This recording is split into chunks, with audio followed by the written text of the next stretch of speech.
Parku i Shtëpisë së Pavarësisë në arkun kohor të 2 viteve humbet shkëlqimin. Sot një prej projekteve më të rëndësishëm të Vlorës ka rënë pre vandalizimeve. Në shumë pjesë të tij, persona të papërgjegjshëm kanë shkruar me bojë mbishkime të ndryshme, duke shkatëruar imazhin e një prej projekteve më të rëndësishëm të qytetit. Mbishkrime këto të cilat fillojnë prej zonës së Skelës, tek pjesët të cilat janë kryesisht vende për të luajtur fëmijët, por edhe tek koshat e mbeturinave apo shkallaret.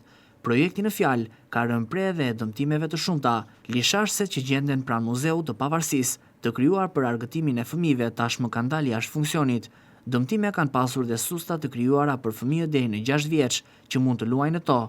Gjithashtu dëmtime ka pasur dhe tek parku i krijuar në hyrjet e tij, për fëmijët në brendësitë të cilit janë lojra të ndryshme, dhe vetë Muzeu i Pavarësisë, pjesë kryesore e këtij projekti, ka rënë pre e vandalizimeve të shumta.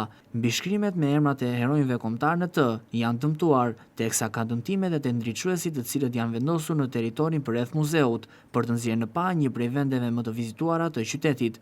Në tërësi, projekti në fjalë ka dëmtime edhe tek ndriçuesit me këta të fundit, që janë thyer me gur apo sende të ndryshme nga persona që ende nuk janë identifikuar. Madje edhe shumë pemë janë thyer si rrjedhoje edhe e kushteve atmosferike.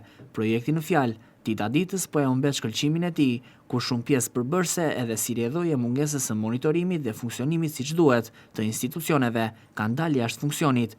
Vlen të theksohet se Parku i Shtëpisë së Pavarësisë, një projekt i cili u realizua në arkun kohor të 2 viteve, prej projektit u realizua rehabilitimi i zonës, duke filluar nga rreth rrotullimi i Skelës tek Muzeu i Pavarësisë dhe në përfundim në Lungomare. Qëllimi i realizimit të këtij projekti ishte jo vetëm rehabilitimi i zonës, por edhe ekspozimi i një prej pikave më atraktive të qytetit, siç është edhe Muzeu i Pavarësisë në Vlorë.